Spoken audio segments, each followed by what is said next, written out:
Back here on Jacket Sports Weekly, and my guest today is Waynesburg University women's soccer player Meghan Briski. Now, Meghan, your coaches for the first 3 years, Brad and Laura Heights, they're both out, and now George DiAugustino's leading this team this season. What has it been like for you and the team having a new coach this year? Definitely whenever we heard last year that we weren't going to have our coaches, we were all very surprised by it, and we're just kind of worried about the adjustment. But we got to meet George over the summer and kind of help interview with him, be part of that interview process. And I think ever since he's gotten here, it's been a dramatic change for our program. He has so much faith in us and does a lot for our team that I feel like just help kind of drive us in a different way and kind of help motivate us in a different way. And I think having him as our head coach has really kind of helped us all step up as a group together to get to the goals that we wanted to have. And to start off the season, you guys played pretty well, and then the start of conference play towards the middle of the season, you guys struggled a little bit. What do you think was the problem for the team that made you guys struggle in that middle part of the season this year? I think at the beginning we had a really, like you said, we had a really good start. We were putting goals in the back of the net.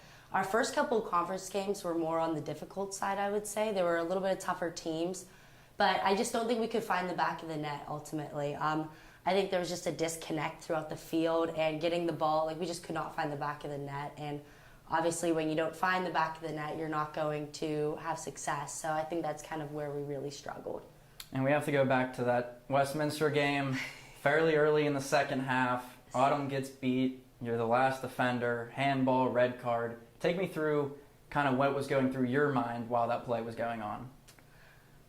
So yeah, that was a very unfortunate thing. And my only red card, actually, believe it or not, some people were very surprised by that. But yeah, so Westminster's really been killing it this year in the PAC conference. They're, I believe, 8-0 right now.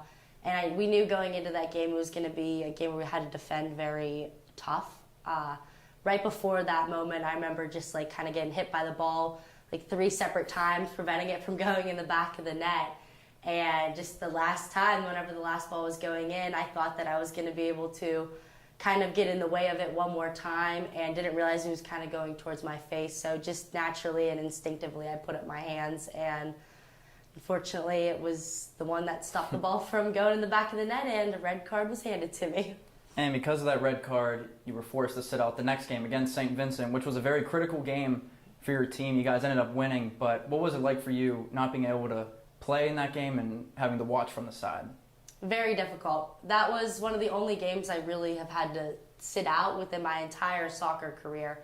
And knowing that it was such a crucial game made it even more difficult. If it was a game that I knew we could probably lose or even draw it, I wouldn't have had as much trouble sitting out of, but it was a game that I knew we had to win. So if you could see me on the sidelines at that game, I really was pacing back and forth, because I was so nervous the entire time. But definitely very difficult, but our team really stepped it up, and getting to put 2 goals in against St. Vincent was huge for us. So I was very proud of our team. And despite all that craziness, the team's still in the playoffs. How awesome does that sound for you? Especially it being the first time in your career here. Very exciting. I think every year we've been so close to making it to playoffs and having it actually happen, and especially during our senior season. I know myself and the 3 other seniors, Haley Frizzell, Leah Holtz, and Leisha Wagner, are very excited to get to go through this whole process of the playoffs and like post-conference season.